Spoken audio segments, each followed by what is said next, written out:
É o sonho de todo empreendedor fazer com que os seus concorrentes desapareçam num passe de mágica, mas a gente sabe que isso não é possível. E se fosse, tem gente que pagaria muito caro para ver isso acontecendo.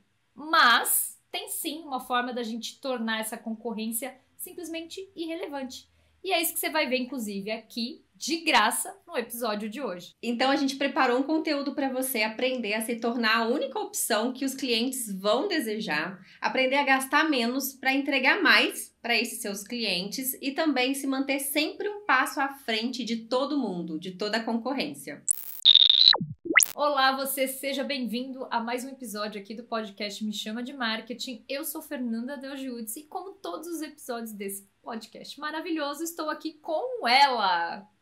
Olá, eu sou a Vanessa Alckmin e hoje você vai aprender como tornar a concorrência irrelevante. É muito melhor do que ter que ficar simplesmente se preocupando, né? Tem gente que perde o sono aí de pensar nos concorrentes e como vai fazer melhor, e como que pode fazer produtos melhores. Se baixa preço, se não baixa preço, a gente sabe que isso é uma tremenda dor de cabeça.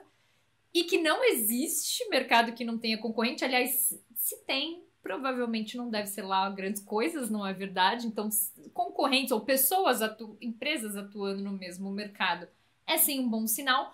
Mas a gente tem como posicionar a nossa marca de uma forma que o cliente ele vai ter olhos simplesmente só para ela, não vai querer saber das outras opções.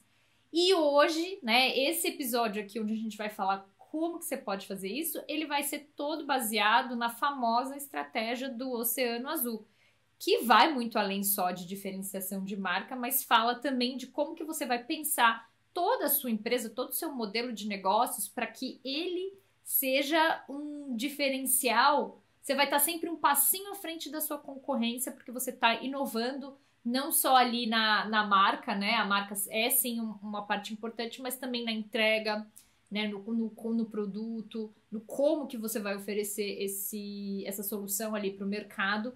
Então, hoje aqui a gente vai trazer um pouquinho mais para quem já conhece.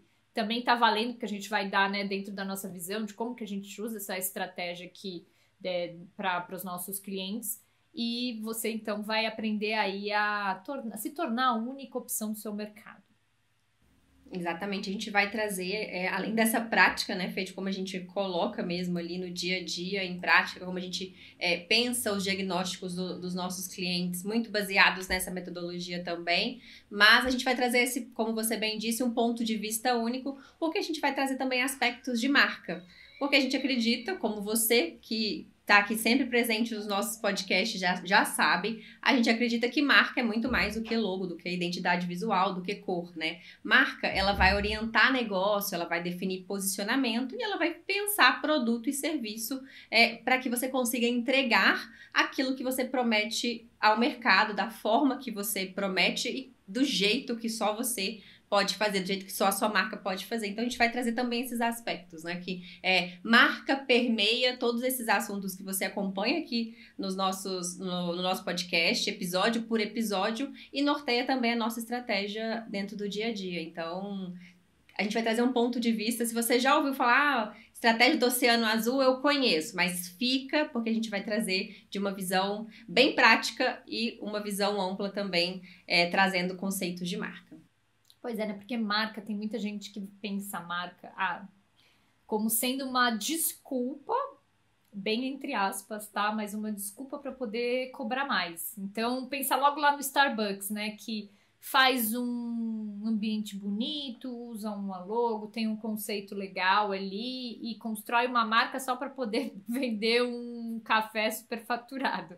Não necessariamente, né? Esse é o caminho aí que você precisa seguir para ter uma marca, né, para poder cobrar mais caro. Pelo contrário, tá? Inclusive, um dos pilares aqui da estratégia do Oceano Azul é justamente você ser muito competitivo em relação a preço. Não necessariamente você vai ser o preço mais barato e não necessariamente você vai ter o preço mais caro, mas sim você vai ter um preço competitivo e de acordo com o posicionamento que você vai adotar. Então, o Starbucks, sim, escolheu lá se colocar como um café super premium, né? E ali colocar toda uma experiência envolvendo a entrega desse produto para poder cobrar mais, mas não necessariamente, assim, vou voltar aqui até. Criar marca não é gourmetizar produto, né? Que a gente teve aí a famosa época dos produtos todos gourmets, né? Então aí era o bombom gourmet, o brigadeiro gourmet, o pão de queijo gourmet, que nada mais era do que uma desculpa para realmente cobrar mais caro. Não é isso. Marca, inclusive, é você poder cobrar barato se aquilo faz sentido dentro da estratégia que você escolheu para o seu modelo de negócios. E toda a sua marca, todos os seus valores, tudo aquilo que a marca representa, ela vai estar relacionada também com essa estratégia de precificação. Então é bom que a gente deixe isso claro, porque é muito importante essa parte do preço dentro aí da estratégia do Oceano Azul. Mas antes da gente falar um pouquinho mais sobre isso, vamos falar o que é essa diferença. Por que Oceano Azul? E por que Oceano Vermelho, né? Para quem já conhece um pouquinho aí, vai saber essa diferença, mas para quem não sabe, eles dizem que o Oceano Vermelho é aquele oceano sangrento, né? Onde você tem muitas batalhas aí, ou seja, você tem muitos concorrentes disputando as mesmas pessoas e com soluções muito parecidas.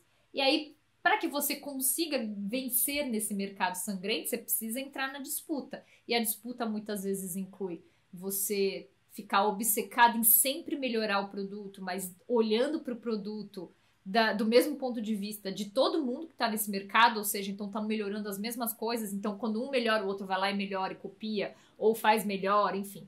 Aí depois você tem também a ideia de que você vai estar sempre atrás dos mesmos clientes.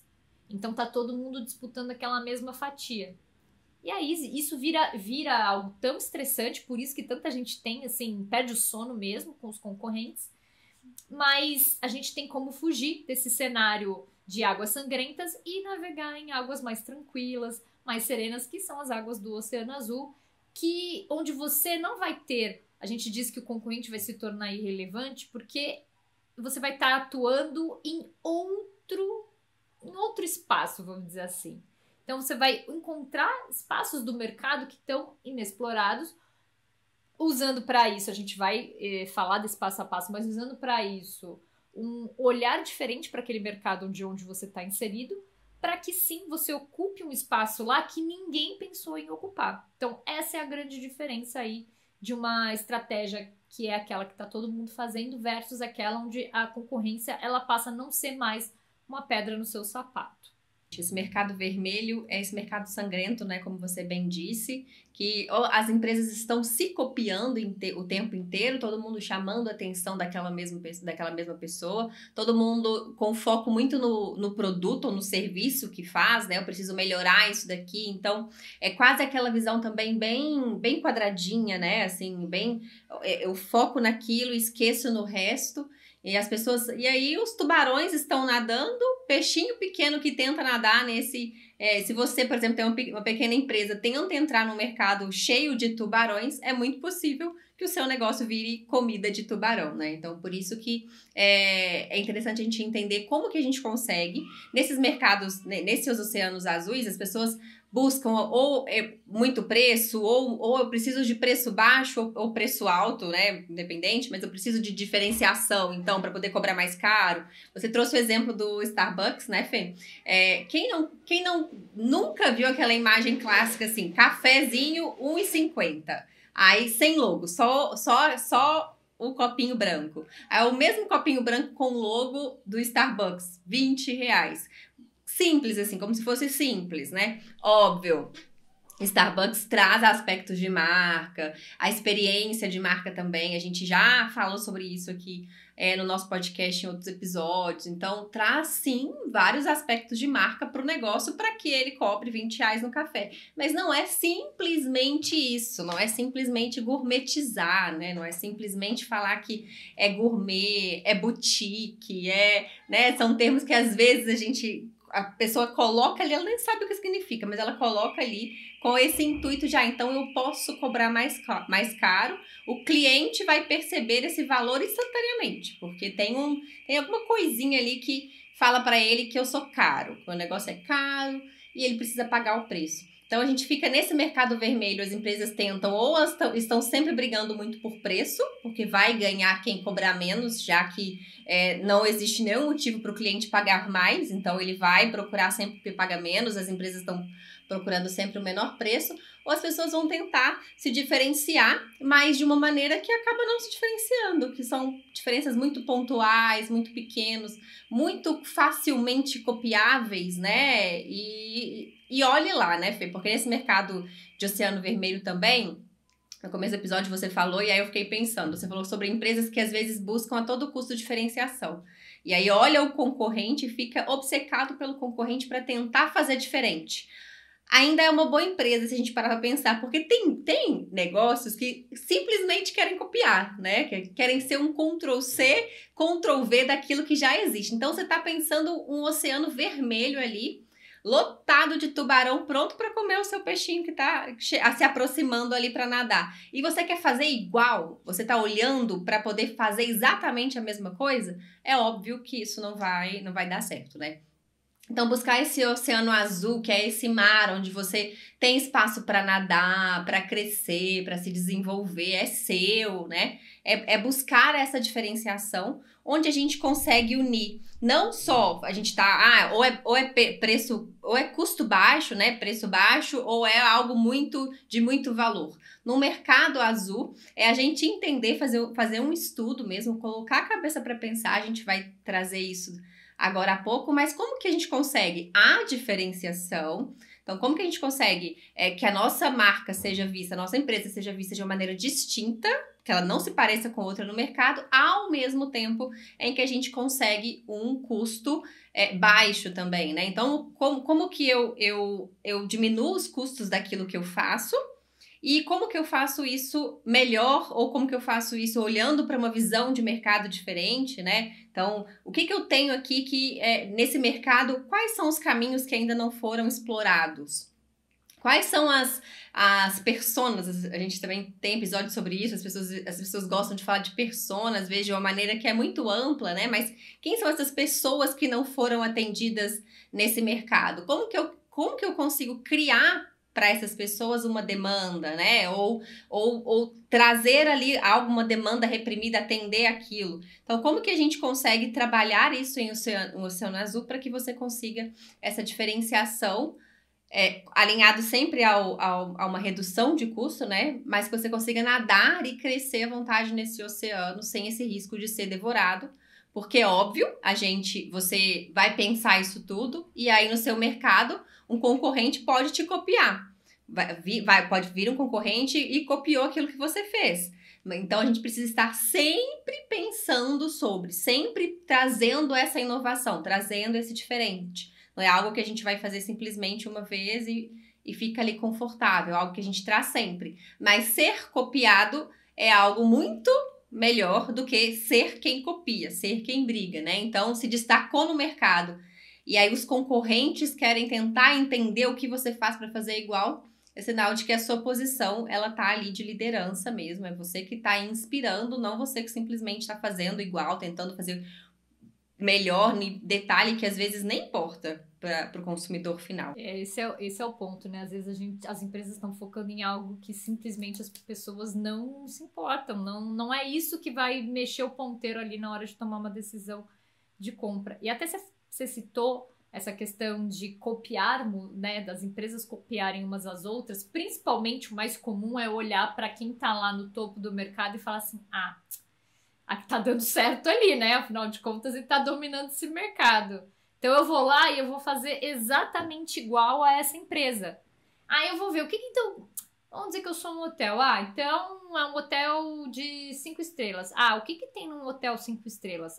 Tem que ter um quarto grande, né? Tem que ter um sofá no quarto para ficar ali algo, né, para a pessoa ter onde descansar. Tem que ter também um serviço ali, tem que ter alguma pessoa para carregar mala. Tem que ter um serviço de quarto maravilhoso, né, que atende 24 horas por dia. Tem que ter uma cama, uma piscina simplesmente de borda infinita. Enfim, né, a pessoa vai olhar para o mercado e ela vai identificar fatores que ela enxerga como sendo ali o que define o sucesso daquele líder.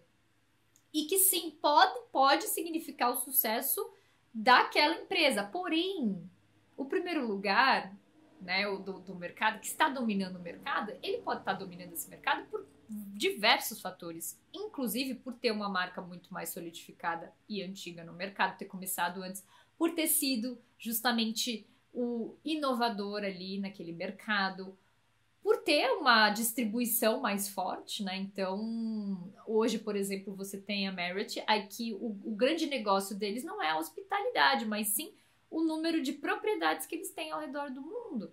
Então, eles não são grandes porque eles vendem muitas diárias, mas sim porque eles têm muitos prédios, né? Então, eles têm essa distribuição deles é algo muito forte. Então, eles conseguem ter uma vantagem competitiva que dificilmente um novo entrante teria.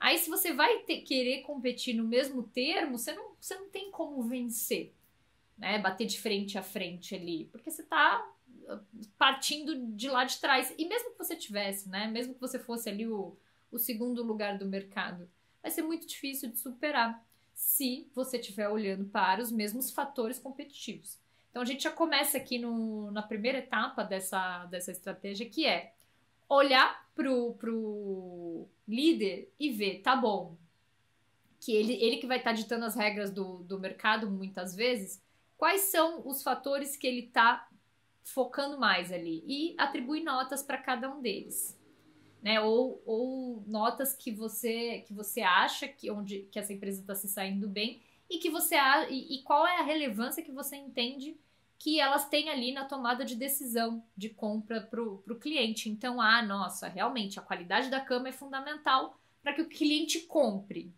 Será? Não, na verdade tem que ser a localização, mais importante de tudo. Pode ser. Mas aí, enfim, a gente tem que abrir um pouquinho a cabeça e primeiro enxergar como é que está o mercado. Aí depois você vai fazer essa mesma análise com os fatores competitivos da sua empresa. Como é que você está se saindo em cada um deles? E aí você vai avaliar ali um ao outro, né? E muitas vezes o que você vai descobrir é que a sua curva de valor, ou seja, a sua notinha ali de onde você está investindo a sua energia está muito parecida com o líder de mercado. Porém, o seu resultado está muito longe dele. Por que será, né? Será que é porque esse tipo de abordagem não dá certo? Pode ser.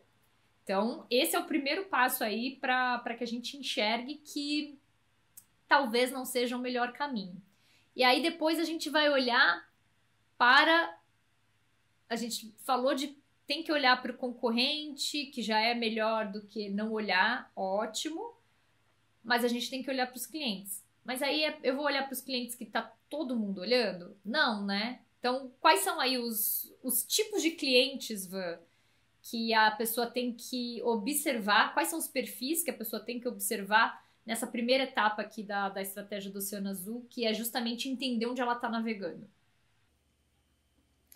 Então, tá, Fê, a gente tem 3 níveis de não clientes, né? A gente consegue classificar essas pessoas pensar essas pessoas em 3 níveis. O primeiro nível seria desses clientes que eles são quase convertidos, vamos dizer assim. Eles são quase clientes, eles estão ali na linha de se tornarem clientes do seu negócio, da sua marca, né? Eles já compraram algumas ofertas ali semelhantes no mercado, eles têm hábitos, podem ter hábitos parecidos, mas eles ainda, de fato, não são clientes. Então, vamos dar um exemplo de uma pousada em Trancoso. Vamos pensar uma pousada em Trancoso, mais intimista, poucos quartos, quase de frente para a praia. Vamos pensar quem seria, então, esse primeiro nível de clientes dessa pousada. Pode ser as pessoas que escolheriam ficar em um Airbnb, porque gostam da liberdade, da sensação de alugar um espaço só para elas mesmo, pessoas que querem fazer as refeições em casa, então elas mesmas vão fazer seu café, o seu almoço, o seu jantar. Pessoas que por uma série de motivos prefeririam ficar em um Airbnb, pela estrutura que oferece, né, do que em uma pousada. São clientes que eles realmente são quase, a gente quase consegue a conversão. Um cliente foi para Trancoso, ele tá ali, mas ele é o cliente que opta por um Airbnb, né? Então seria o primeiro nível. O segundo nível, a gente tem clientes que eles são contra esse mercado, assim, eles nunca compraram uma oferta daquilo que a gente está oferecendo. Então, a pousada, por exemplo, esse cliente, essa pousadinha intimista, pequena, quase em frente à praia em Trancoso. São clientes que, se forem para Trancoso, eles vão ficar em resorts all inclusive, por exemplo. Então, que eles querem o café da manhã, o almoço, o jantar, a badalação. Então, nada muito pequeno. Eles querem ver gente, eles gostam disso. Então, esse é o tipo de viagem que eles fazem. São clientes que estão nesse segundo nível. E aí, a pousada não é uma opção para atender essa necessidade que ele tem de hospedar nas férias, né? E aí, um terceiro nível são clientes que a gente ainda não explorou. Então, eles estão em mercados diferentes, assim. Vamos pensar esse cliente no terceiro nível, ele é o cliente que ele tira férias. Mas ele não vai pra praia, ele não gosta de praia, ele prefere neve, ele prefere cidade. Então, ele não vai ao Nordeste, ele tá lá muito ao sul do Brasil, ele gosta das praias do sul do Brasil, ele não gosta de viajar para o Nordeste. Então, ele gosta de ir pra Orlando todo ano, né? Gosta de ir pra Disney, né? Eu não vou pra Bahia, eu vou pra Disney. Então, porque é muito caro viajar no Brasil, eu vou viajar pra fora. Isso aí, inclusive, é uma coisa que as pessoas falam bastante para não viajar aqui dentro do Brasil. Então, seria aí um terceiro nível fácil. Exatamente. Isso é super comum, né? Não viajo pro Brasil porque é muito mais caro viajar pro Brasil do que viajar para fora, viajo para fora. Então, é esse cliente que ele não tá cogitando uma oferta, aquela oferta que você tem para ele ali. E aí, o ponto, então, é encontrar entre clientes e não clientes, né? Entender isso, mapear isso que a gente está trazendo aqui é um exercício que precisa ser feito, a gente faz os nossos diagnósticos, mas o ponto é entender o que a gente consegue fazer como marca para atender, né? Para atrair essas pessoas para o que a gente faz ali, para o nosso negócio mesmo. Entender o que é que faz com que eles não comprem, então eles estão fora desse mercado, ou seja, ou eles estão consumindo a contragosto, né, que ali quem está no primeiro nível às vezes compra, por exemplo, né, vamos pegar ali o que você trouxe do Airbnb, eu muitas vezes sou uma cliente de primeiro nível aí, porque eu tanto posso optar por um Airbnb quanto por uma pousada, né, por um hotel, dependendo do lugar. Num lugar assim, mais tranquilo, às vezes até eu vou preferir a pousada por alguns fatores. Mas poderia, assim, se você encontra um Airbnb ali que vai trazer coisas similares ao que você teria de serviço ali na pousada, por exemplo, eu poderia optar por um ou por outro, né? Então, assim, tá no limiar, não é decidido, mas você vai tender a não consumir. Aí, nos outros, você vai ficando cada vez mais distante ao ponto de você nem considerar. Só que aí, qual que é o pulo do gato aqui? É entender do porquê que em cada uma dessas opções a pessoa não está comprando. Por que será que ela não quer ficar numa pousada e ela está preferindo alugar um Airbnb? É por causa do preço? É por causa da facilidade que ela vai ter ali de fazer as refeições dela ter, né, uma cozinha à disposição, por exemplo? Será que é isso? Será que é porque, sei lá, eu não quero ficar dividindo espaço com outras pessoas, eu quero ficar totalmente solitária aqui, né, na casa que eu tô alugando, não quero ninguém, né, não quero ninguém usando a mesma piscina. Eu não gosto de gente. Pode ser um motivo, pode ser, com certeza isso deve acontecer, enfim, sei lá, né? Aí a gente precisa entender muito bem o porquê que cada um desses três tipos de possíveis clientes, né? Eles não estão aí querendo comprar. Por quê? Porque a gente falou que o Oceano Azul vai justamente olhar para o mercado está fazendo, ou seja, o mercado está olhando para todo mundo que compra. Essas pessoas estão ignoradas, né? Foram esquecidas lá no churrasco, tá? Então ninguém tá olhando para elas. Por quê? Porque supostamente elas não vão comprar. Então, para que eu vou gastar meu latim com elas ali, sendo que eu tenho uma galera que tá interessada? Só que a galera que está interessada é um público mais restrito, normalmente. Esse público é muitas vezes enorme. E eles, às vezes, você precisa o quê? Então ele não está comprando porque ele acha que na minha pousada Aliás, na minha pousada ele não vai ter um lugar onde ele possa fazer as próprias refeições, então eu vou resolver isso. Eu posso criar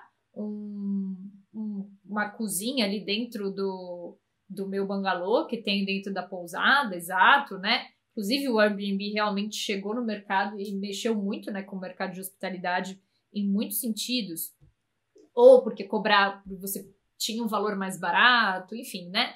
Então, o Airbnb é uma disrupção de Oceano Azul. Ele olhou para o mercado de hospitalidade, viu tudo que as pessoas ali não estavam curtindo, viu como que ele poderia entregar um valor diferente, ou seja, a pessoa vai ter uma casa, é a casa dela em qualquer lugar do mundo, para pegar essas pessoas que possivelmente não querem, que são antissociais, né?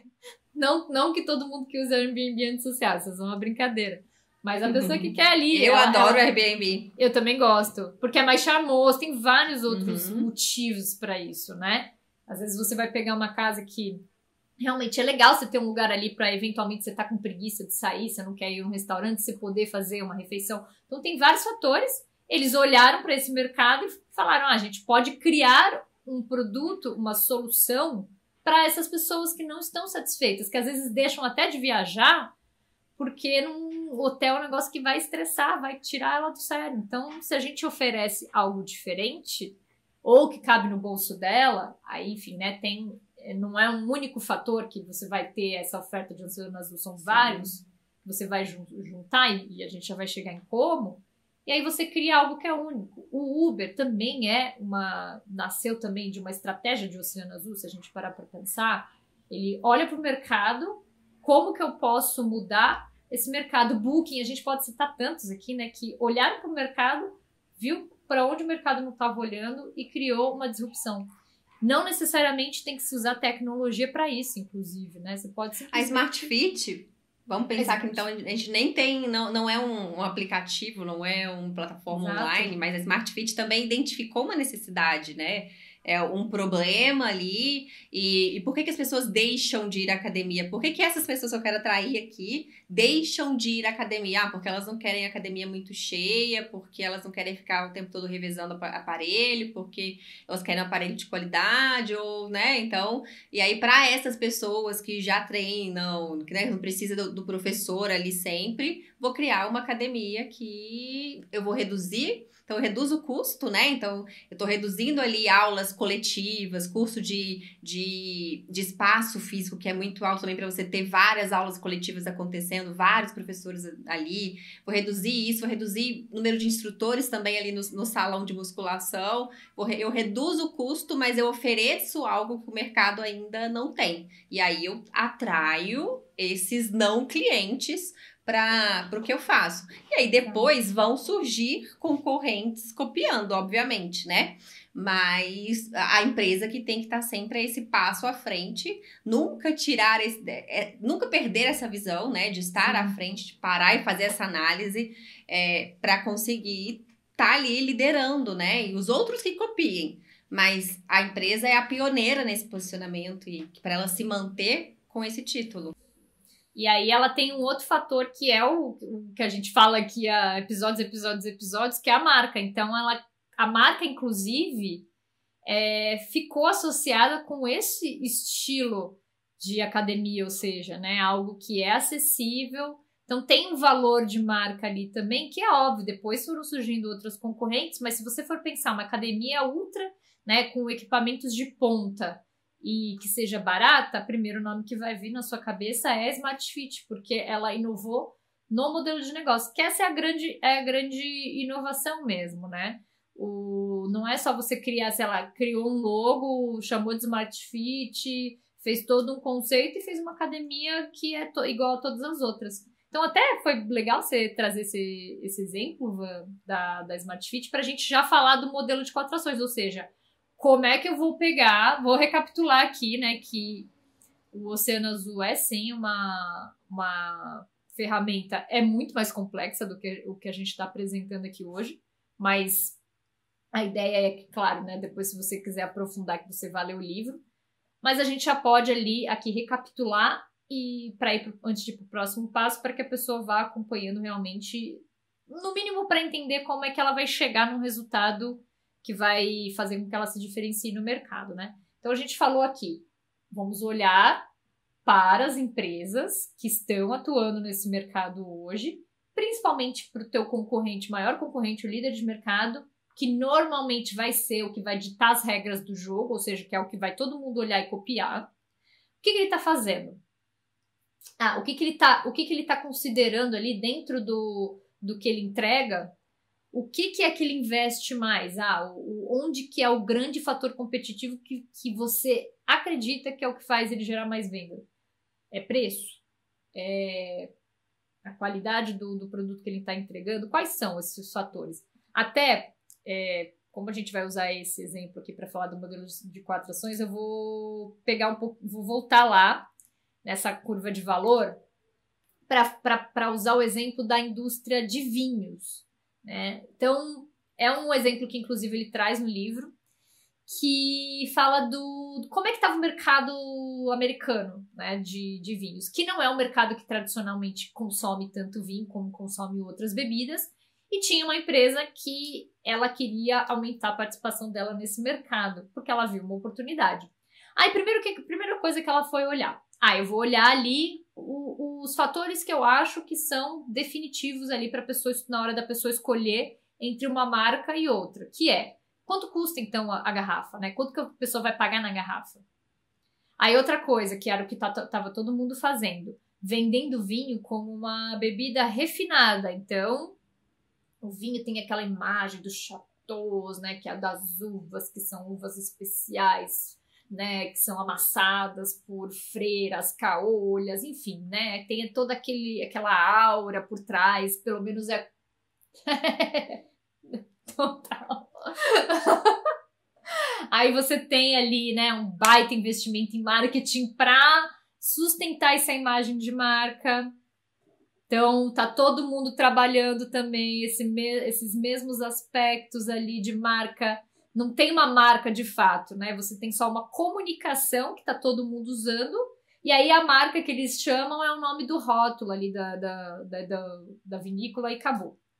Aí depois você tem eles focavam muito na hora de vender e falar de características do produto, às vezes de uma linguagem até difícil, né, da pessoa entender ali, da qualidade rebuscada do vinho, quanto tempo ficou envelhecendo em barris de carvalho, etc. Que pro público leigo, que não é o público que entende de vinhos, que não é o público que vai se interessar sobre o assunto, tanto faz como tanto fez. Inclusive, essas pessoas deixavam de tomar vinho justamente porque falam assim, não é para mim. Muito complicado esse negócio, muito nariz em pé. Não é para mim, eu vou ficar aqui com a minha cerveja, com o meu drink pronto, né? Porque é mais fácil, eu vejo lá no mercado, lá, pronto, pego. Vinho é coisa de fresco, não quero saber. E eu vou também, outro fator que eles também estavam levando em consideração, que aí sim é o prestígio da vinícola ali, então é da família, fulano de tal, que tá 3 gerações fabricando vinho. E isso é um tipo de comunicação que, se você for ver, ainda é massivamente usado, né? Além de falar das características do sabor do vinho em si. Então, como eu disse, para o público que era a maior parte do mercado americano, que não é um público que tradicionalmente seria tão consumidor de vinho quanto o público europeu, por exemplo, isso tudo era uma coisa assim, estava mais atrapalhando do que ajudando, mas ninguém enxergou isso. Tava todo mundo achando que era uma ótima ideia continuar falando da mesma forma. Por quê? Porque o líder de mercado faz, porque sempre foi feito dessa forma, porque todo mundo faz, então é porque deve ser o caminho certo. Então, quando você tem a coragem de olhar para o mercado e falar assim, não, calma, pode ser diferente, dá para ser melhor, é aí que a coisa começa a mudar. Então, olhando para tudo isso, a empresa falou assim, eu vou posicionar o meu vinho de uma forma diferente. Eu vou criar um vinho que seja para as pessoas ali que não estão interessadas no vinho. Então, para os não clientes, né? Que era praticamente aí a maior parte do mercado. Lá, o Oceano Azul lá que ninguém estava olhando. Qual é o perfil de cada um desses não clientes? Então, é a pessoa que não bebe porque não está entendendo, é a pessoa que não bebe porque é caro, É aquela que não bebe porque ela fica confusa na hora que vê todos os rótulos. Qual que é o motivo? Então, eles foram lá, identificaram os 3 níveis de clientes e quais eram os motivos por quais essas pessoas não compravam. Aí sim, eles chegaram, que é onde a gente vai entrar, no modelo das 4 ações. Van, quer falar um pouquinho aí de o que é que a gente precisa fazer nessa hora? Ou o que é que a empresa de vinho fez aí? Que aí a gente já continua no mesmo exemplo? Sim, então 4 ações, né? Modelo das 4 ações, porque são 4 ações que a gente precisa, são 4 verbos, né? São 4 ações que a gente precisa pensar para entender. Então, fez toda essa análise que a Fê contou pra gente, e aí quais são essas ações que eu preciso tomar? Eliminar, reduzir, elevar e criar. Então, e aí como que funciona? Então, primeira ação, eliminar. Então, o que a gente tem ali de comum nesse mercado, ali no nicho, que não vai fazer sentido e a gente consegue eliminar? Ali, a gente tem o exemplo, trazendo o exemplo do vinho, né? Então, a gente tem terminologias, umas distinções de vinho, que poderia ser, por exemplo, quando eles fizeram essa análise dos 3 níveis de clientes, o cliente que não consegue escolher muito bem, né? Eu não tomo vinho porque eu não entendo o que tem de Camené, não sei o que é Merlot, o que é isso. Que raio é isso, né, meu? Não sei escolher, não vou comprar porque eu não sei se é bom, se é ruim, não sei escolher, não sei o que é isso, não sei com o que eu tomo com isso, né? Então, o que nesse mercado a gente pode eliminar? É comum, a gente pode eliminar. Vamos começar, então, eliminando todas essas terminologias que as pessoas não conseguem entender, que pode travar essa decisão de compra? Tá. O que a gente consegue reduzir? Então, o que tá ali desse mercado que a gente consegue reduzir para o que existe de padrão, então? Então, a gente consegue reduzir essa variedade. As pessoas se confundem, vamos reduzir, no exemplo do vinho. Vamos reduzir? Vinho vermelho tem 200 tipos, vinho branco 350, vinho rosé, vamos eliminar. Então, a gente vai ter vinho tinto e a gente vai ter vinho branco. A gente eliminou. Indicado e acabou. É vinho, Simples, ou é tinto assim, ou é branco. É entre esses dois que você precisa escolher. Tá, vamos eliminar também toda essa história da família, das freiras caolhas amassando o vinho com o pé. Vamos eliminar essa história, essa coisa, esse glamour, né? Isso que pode dar a entender desse... Vamos eliminar o tom de nariz em pé do vinho. Então, é algo que a gente pode eliminar. Elevar. E aí, da mesma forma, o que todo mundo faz? O que a gente consegue fazer ali de trazer de um padrão acima do que o nicho, esse nicho de mercado faz? Tá, então, o que eles puderam identificar a partir disso? O preço desses vinhos em comparação. Então, eles querem trazer um vinho popular. Existem vinhos populares, são vinhos de garrafão. Vamos pensar no mercado aqui. Isso que eu ia falar agora. Vamos pensar no mercado brasileiro, vamos pensar no sangue de boi, vamos pensar naqueles vinhos de... Então tá, o que é muito popular, o que a gente consegue melhorar ali? Então, a gente vai trazer um preço, né, ali comparado a isso, mas a gente está elevando um preço mais popular, mas a gente está elevando o padrão do mercado. Não é um vinho sangue de boi. E o que a gente consegue criar? Então, o que esse nicho, esse mercado nunca pensou que a gente consegue criar e fazer diferente? E aí a gente tem, primeiro, essa facilidade de escolher é vinho ou é branco, a facilidade de beber, porque o vinho ali você abre e, né, então não tem toda a garrafa, precisa de uma rolha, você precisa virar numa taça bonita e existe taça de vinho. Então, facilidade de beber, eu simplesmente abrir ali e posso beber onde eu estiver, eu tenho essa facilidade. Eu consigo escolher muito mais fácil, diminui as opções que eu tenho, é tinto ou é branco, e eu consigo levar essa bebida para momentos de lazer, para momentos que eu tô me divertindo, para momentos que eu tô me aventurando, que eu tô vivendo a vida. E isso não é possível com uma taça de vinho de cristal ali, super fininha, que você precisa tomar elegante. Então, você traz também algo, você cria algo, e até hábito mesmo de consumo, né, dentro de um mercado que não existia. Então, 4 ações que a gente precisa tomar, que a gente consegue pensar, e a gente gosta, né, Fê, disso, porque a gente fala que são as nossas nerdices, mas sentar e pensar isso, porque é muito fácil de identificar, né? Trazendo exemplos, você fala, nossa, só isso que eles fizeram, que coisa fácil. Mas quando a gente senta, mesmo que tenha, você precisa pensar, precisa colocar a cabeça ali, se imergir para conseguir chegar numa solução. Claro que precisa, mas é algo que é prático, é algo que é pensável, não é? Não tem isso daqui não é para mim. Traz a ferramenta para sua realidade e aplica essa ferramenta que você consegue identificar e mapeando aos poucos, passo a passo, para que depois você consiga chegar em uma conclusão. Eu acho que o ingrediente principal de você, realmente, se você quer tornar a concorrência relevante, fazer aqui, né, ter a coragem, é literalmente a coragem de escolher o que você vai deixar de lado e o que você vai focar. Então, aqui ele tá falando exatamente isso. O que você vai eliminar, o que você vai diminuir, que não é tão importante assim. O que é que você vai criar, que ainda não existe. O que você vai melhorar dentro daquilo que você já tá fazendo.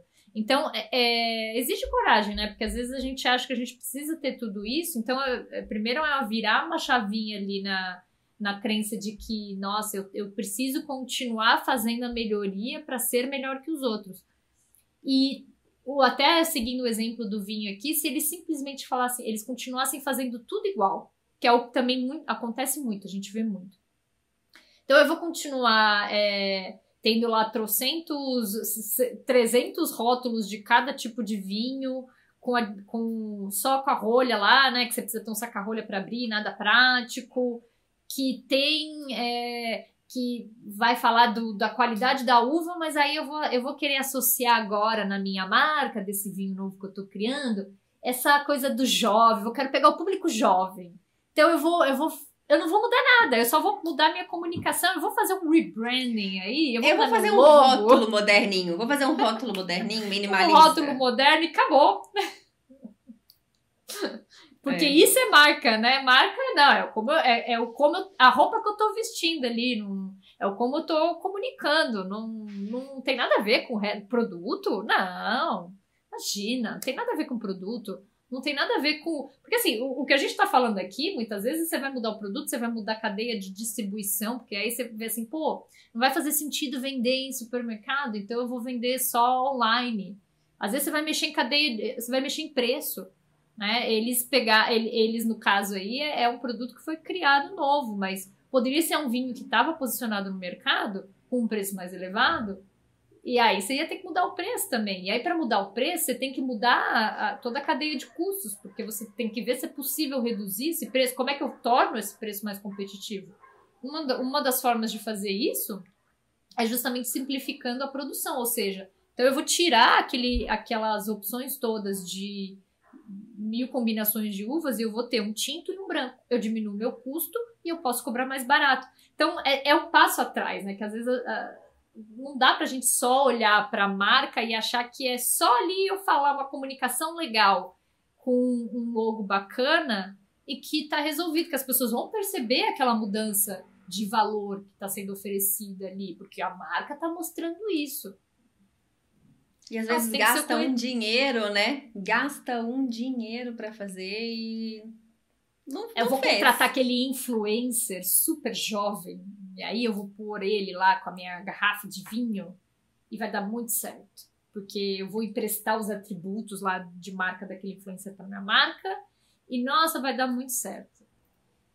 Às vezes pode dar, né? Se a marca já tem fit, mas se não tem que fazer todo esse trabalho antes. A gente aqui, quando a gente vai pegar, até o exemplo da pousada de Trancoso é de um cliente salvo ali, né? Algumas coisas que a gente não falou, lógico, né? Mas é de um cliente nosso que a gente vai estar fazendo a consultoria de marca deles, olhando primeiro para modelo de negócio, sim.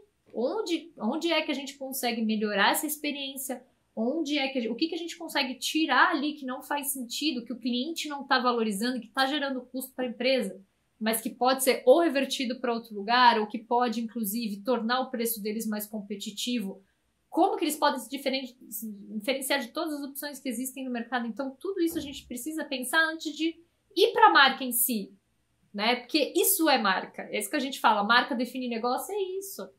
Então, não dá para partir direto lá, vamos agora pensar aqui qual que vai ser o manual de tom de voz deles e qual que vai ser o logo. Tá, mas tá alinhado com o que a empresa tá entregando pro mercado? Por quê, né? Por quê? Qual que é o motivo disso, né? Tô criando pra quê? Uhum. E esse exemplo do vinho eu acho interessante, porque eu sempre me lembro, eu tenho uma amiga que é casada com um romano. Aí uma vez em Roma, na casa dela, a gente saiu pra jantar no restaurante que eu e a Fê, eu sempre falo desse restaurante pra Fê, e falo que nós vamos a Roma um dia juntas e a gente vai nesse restaurante.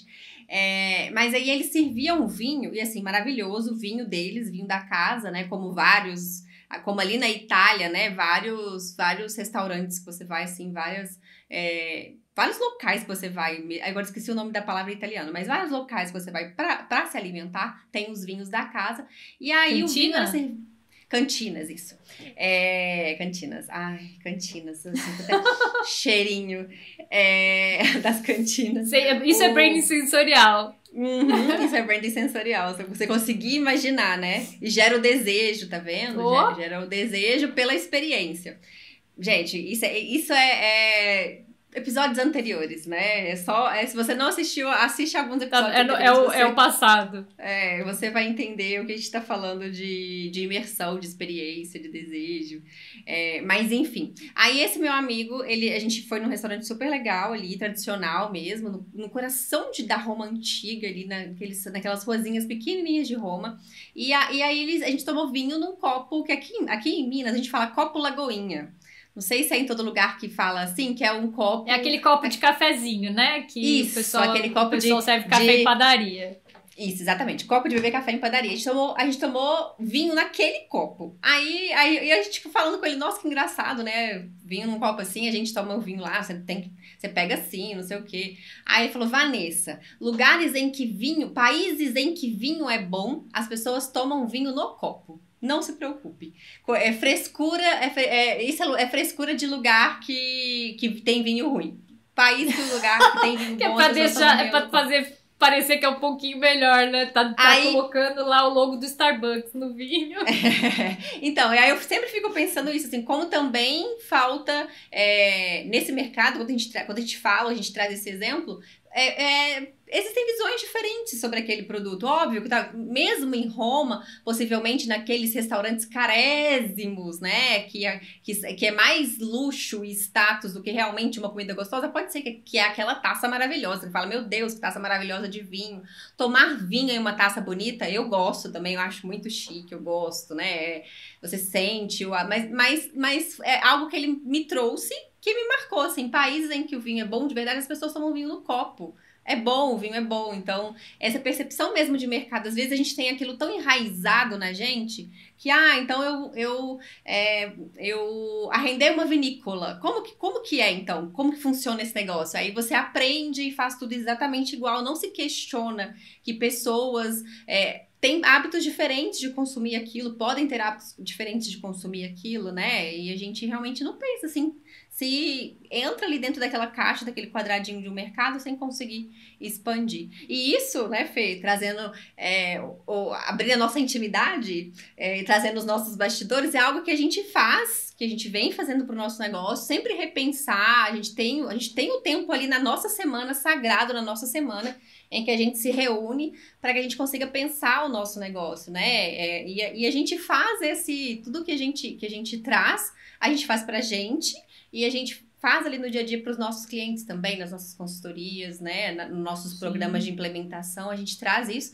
Mas para a gente também, a gente está sempre pensando como que a gente vai chegar a esse resultado, o que a gente precisa fazer, quais ferramentas a gente tem que a gente precisa parar, a Vanessa e Fernanda, sentar, criar, pensar juntas para que a gente consiga, que a nossa empresa, a gente tem muito tempo de bastidor desse mercado de marketing, né? De marketing digital, a gente está desde 2014, então 10 anos de experiência, mas a gente já vem da área de comunicação de marketing antes, então a gente tem muita bagagem, mas a Me Chama de Marketing, ela é uma empresa nova.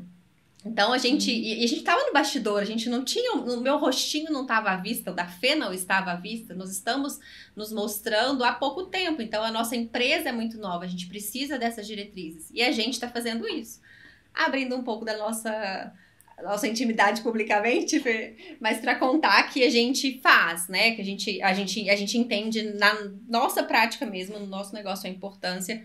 Por isso que a gente quis trazer também esse tema e tantos outros que a gente traz para compartilhar aquilo que a gente está fazendo, porque a gente vê que realmente é o que diferencia, é o que distingue, que é conseguir entender. A gente pensa marca, pensa negócio, e o que a gente traz aqui é o que a gente está aplicando no dia a dia, sendo para a gente ou sendo para clientes.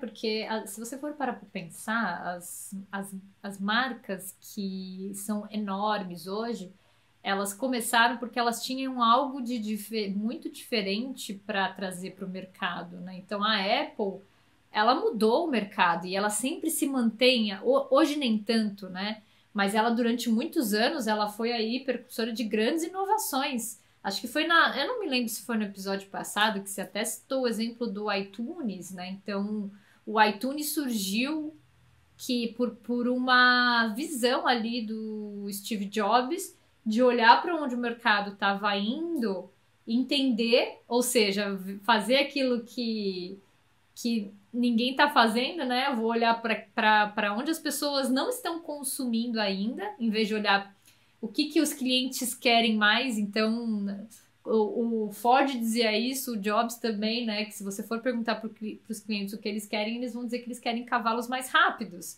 E enfim, nunca teria sido criado o carro. Então, às vezes, para uma disrupção, você precisa olhar um pouco fora da caixinha.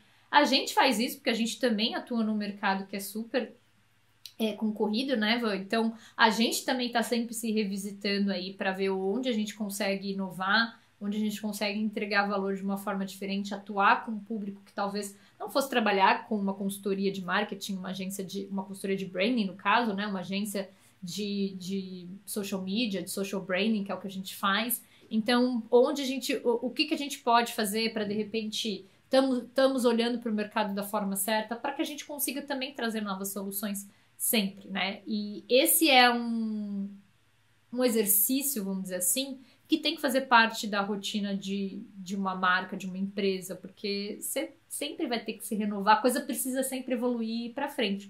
E se ela ela para de fazer isso, ela fica esquecida. Aliás, esquecida não, né? Ela literalmente é engolida pelo mercado, vide a famosa Blockbuster, né? Que poderia ser dona da Netflix hoje, mas que achou que estava aí sentada nos louros e que, infelizmente, ficou na história. Era outra, que tinha dominância do mercado, as duas, né? Do mercado onde elas estavam inseridas. Com elas aconteceu algo mais grave, porque o mercado literalmente deixou de existir. Ou existe alguma videolocadora aí? Eu desconheço que exista ainda, né? Então, acreditando que não, porque as pessoas, no caso da Blockbuster, porque as pessoas elas sempre vão querer sair de casa para ir atrás lá na locadora para ver o próximo filme que elas vão assistir no sábado. Imagina, né? Isso aí foi o CEO da Blockbuster. Não, esse hábito não vai mudar. Parece que mudou, né? Mesmo. Então, enfim.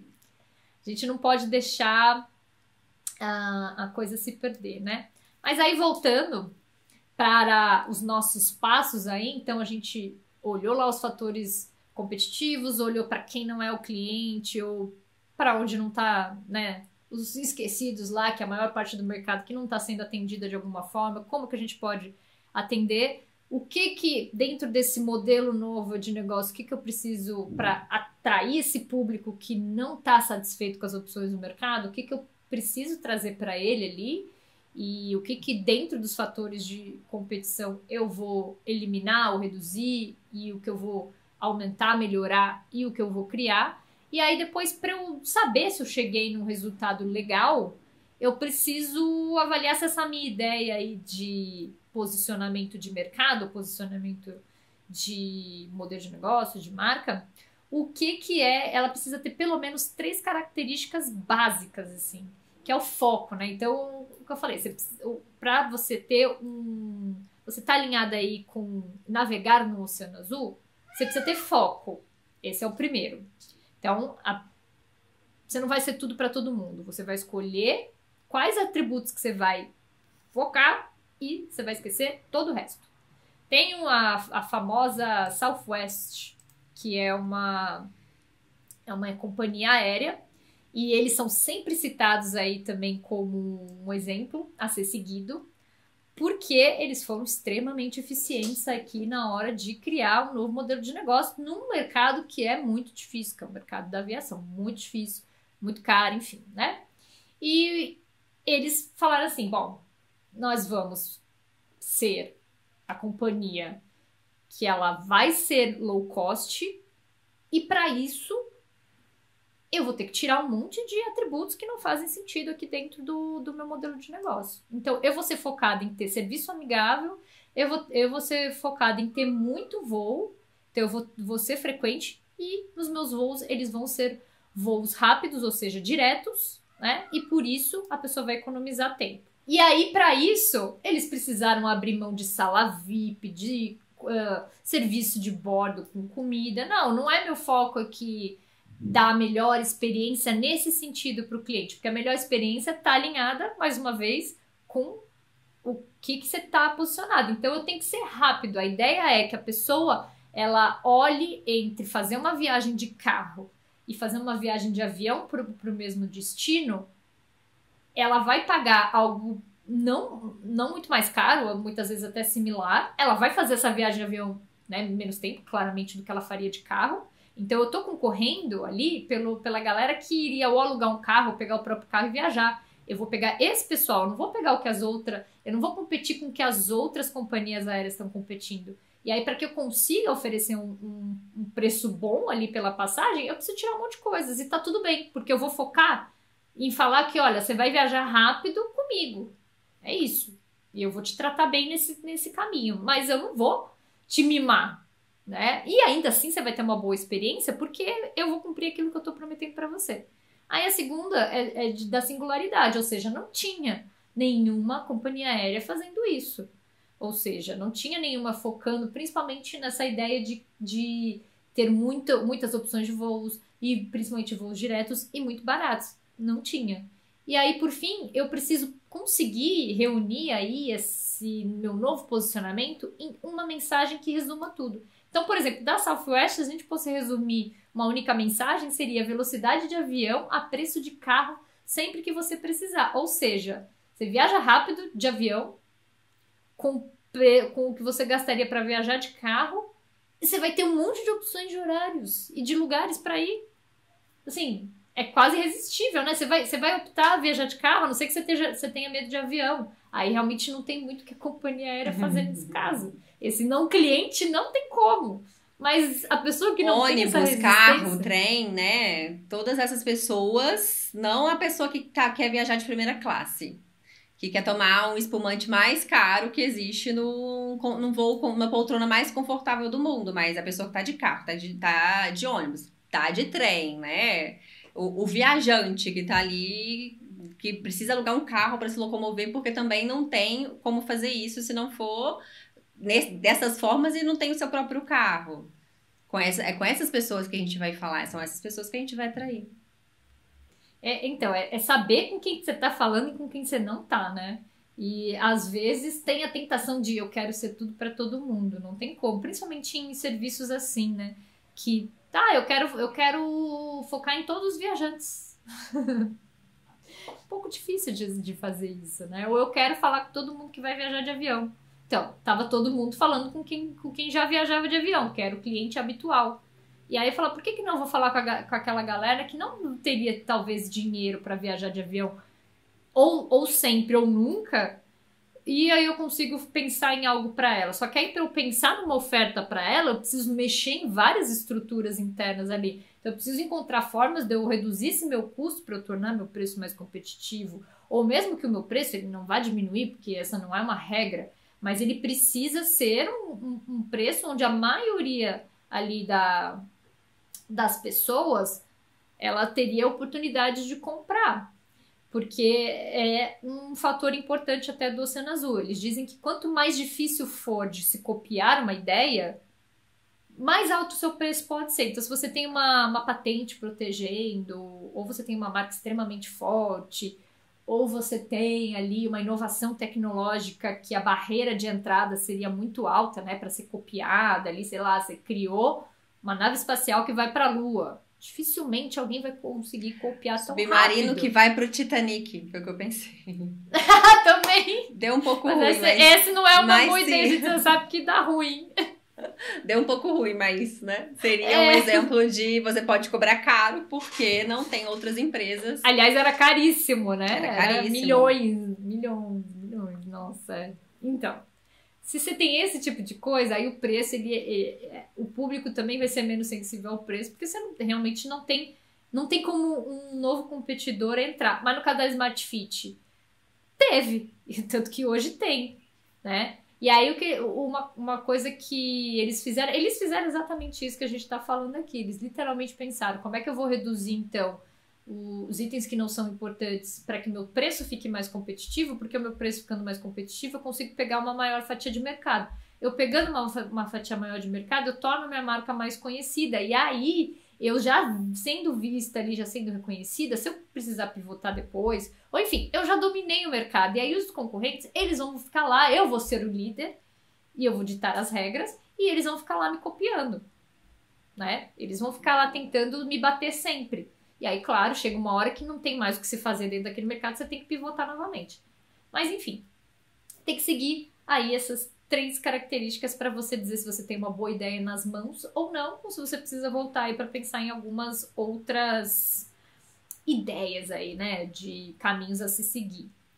E aí, Ivan, que a parte mais difícil é como que a gente descobre essas inovações? Onde a gente começa a olhar para entender o que é que a gente pode melhorar para encontrar um oceano azul? Primeiro passo, então vamos trazer um passo a passo. O primeiro passo seria a gente examinar o que a gente tem ali dentro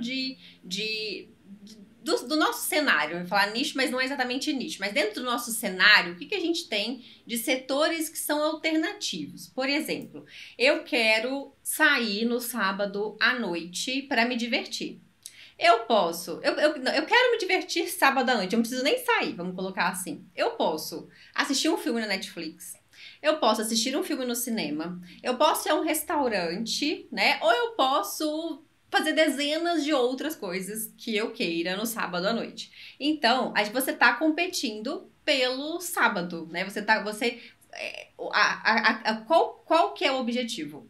Ou fazer algo no sábado à noite. E aí pode ser diversão, pode ser alguma coisa mais agitada, uma coisa um pouco mais quieta, mas é isso. E aí, são concorrentes. De certa forma, a Netflix, ela tá concorrendo com o restaurante tá concorrendo ali pelo sábado de alguém que prefere ficar na Netflix, ou mesmo de um iFood, alguém que entrega no iFood. Tem restaurantes, por exemplo, que ainda não fazem entrega, né? Você precisa ir ali. Então, dentro do mercado, a gente tem concorrentes que não vendem exatamente a mesma coisa, não oferecem os mesmos produtos ou os mesmos serviços, mas eles são concorrentes. E aí são setores alternativos concorrendo ali com você. Então, primeiro passo é entender isso e aí mapear quais são esses setores alternativos, né, ao que você faz e por que os clientes escolhem cada um deles. Então, suponhamos que eu seja dona de um restaurante e aí eu vou fazer esse exercício, eu vou mapear quais são esses setores alternativos, já mapeei aqui, é Netflix, é cinema, uma tardezinha na praça, um começo de noite ali numa praça, tomando um sorvete. Quais são esses hábitos, né, que essas pessoas têm? Então, para eu entender quem são esses concorrentes e por que que esse meu cliente ali dos sonhos, ele pode escolher cada um desse mercado ali, né? Desse negócio para passar o seu sábado. Então, o que leva a fazer isso? Qual que é o hábito de consumo? Quem que é essa pessoa? Por que ele escolhe? Motivo racional, motivo irracional, né? E aí, o primeiro passo, então, seria a gente conseguir mapear e a gente conseguir entender quem são essas empresas que estão concorrendo com a gente, mas não diretamente no mesmo, concorrente direto no mesmo nicho. É que foi o que fez justamente o vinho que a gente usou aqui, né? Falou do exemplo. Eles olharam e falaram assim, o que faz alguém escolher cerveja e não escolher vinho? O que faz alguém escolher aqueles latinhos de drink pronto e não vinho? Ah, é porque quem toma cerveja acha que é o mais simples, porque você só tem o quê? Cerveja com álcool, sem álcool. Você não tem cervejas de 1000 tipos. Você tem várias marcas, mas dentro das marcas você vai ter muitas variações, então é simples a escolha. Ah, será que isso pode dizer que se eu fizer um vinho que eu tenho poucas escolhas ali, que é tal, será que eu tenho uma boa solução? Então, é um aspecto para a gente olhar, né? Aí o outro é a gente olhar dentro dos grupos estratégicos dentro do mesmo setor. Então, eu estava olhando ali para setores diferentes. Aí agora eu vou olhar para quais são os grupos que atuam nesse mesmo mercado. Então, por exemplo, no de hospitalidade. Os hotéis de 5 estrelas versus os hotéis de 3 estrelas. Ali, claramente, públicos muito diferentes. Enquanto um tem um preço mais acessível, o outro tem um preço extremamente mais alto. Quem não tem dinheiro para se hospedar num 5 estrelas, né, até gostaria, mas não teria a possibilidade que quem pode ficar no 5 estrelas dificilmente ficaria no 3 estrelas. Legal, então eu tô olhando para o mesmo mercado. Aí você fala assim, tá bom, então eu vou criar algo no meio do caminho ali? Não, eu posso criar algo melhor, eu posso olhar para essas duas categorias e falar, e se eu juntar o melhor dos 5 estrelas com o melhor do 3 estrelas? Ou seja, eu pegar os aspectos que são mais importantes aqui para o cliente de 5 estrelas e eu pegar aqui o melhor aspecto de 3 estrelas, que é o preço, ou seja, o preço acessível. E aí, como é que eu, óbvio, vou ter que tirar algumas coisas ali do 5 estrelas, porque eu não consigo oferecer tudo, e criar um tipo de hotel que é diferente, que foi o que fez uma rede holandesa, né, que é o Citizen-M, que tem aí alguns hotéis no mundo, não tem no Brasil, pelo menos não por enquanto. E eles criaram esse modelo que é super diferente, que eles precisaram tirar algumas coisas. Então, eles têm alguns itens que têm uma qualidade de um 5 estrelas, que é a cama, que é o chuveiro, e que eles identificaram que essas coisas eram importantes, conhecendo o público. Então, olha, eu vou considerar que eu tenho uma alta qualidade se a cama for muito boa. Só que eu não vou precisar de um quarto tão grande, porque eu vou ficar ali, né? Normalmente são hotéis que estão em grandes cidades, então é um público que ou tá a trabalho, ou tá para passear, tá pra curtir, um público mais jovem, mais descolado, ele não vai ficar lá no hotel. Então, o quarto não precisa ser tão grande assim, como seria normalmente num 5 estrelas. Eu não preciso ter o sofazinho dentro do quarto para o hóspede considerar que ele tá, né, ficando numa experiência acima do mercado. Aí, quando eu tiro lá o sofazinho do quarto, ou seja, quando eu reduzo um pouquinho, eu ganho em espaço. Eu consigo ter mais quartos, logo consigo colocar mais pessoas lá. Consigo aumentar minha taxa de ocupação. Pô, legal. Aí eu também vou tirar, outra coisa que encarece bastante, que são os carregadores de mala que ficam lá no hall de entrada. No hobby, da onde saiu isso? Que ficam lá no hall de entrada, né, que vão carregar as malas dos hóspedes até o quarto. Isso é tão importante assim? Às vezes quem tá ali para trabalho tá só com uma malinha, não faz tanta diferença. Então isso aí não é tão relevante. Por recepção. Coisa chata, né? Eu posso acelerar o check-in? Às vezes eu tô chegando cansado, não tô, né, necessariamente a fim de conversar com alguém.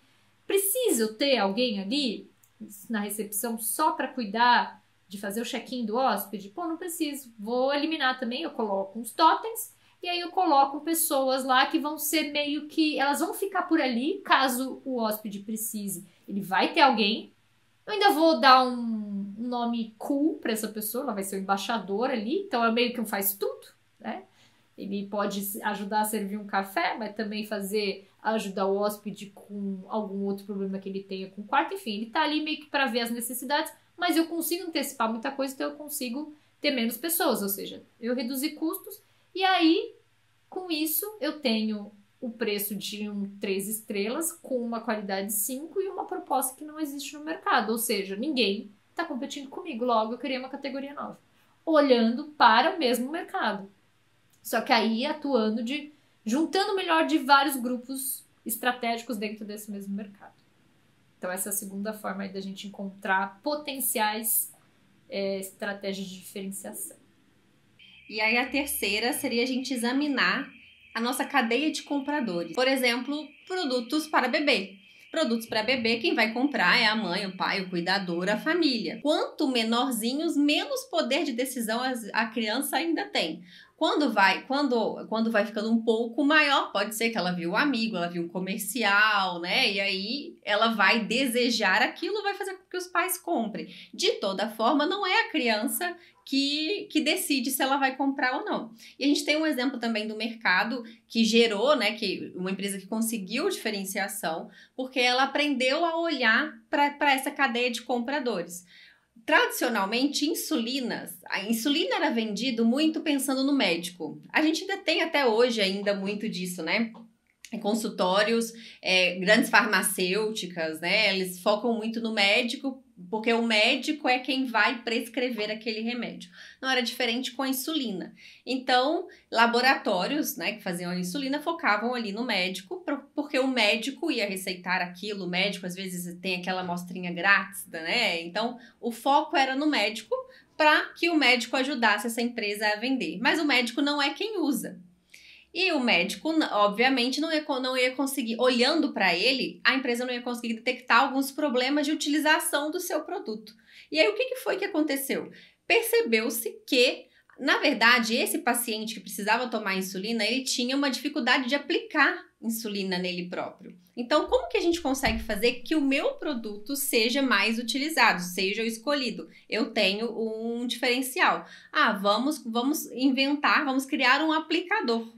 Um aplicador onde a minha ampolinha vai servir nesse aplicador, onde vai ser usado o meu produto, mas um aplicador onde a pessoa facilmente consegue aplicar nela própria. E aí isso revolucionou o mercado. Quem faz uso de insulina, eu tive uma pessoa próxima que durante a gravidez precisou usar, e para ela era simples, né? Ela tinha ali muito facilmente, ela realmente aplicava nela ali de uma maneira muito fácil todos os dias, do que precisar de uma seringa, precisar de agulha e o ponto certo, e se machucar muito mais, porque se machuca muito mais. Então, quando você consegue identificar, olhar ali para esse mercado, entender quem de fato compra, qual que é essa cadeia, né? Como que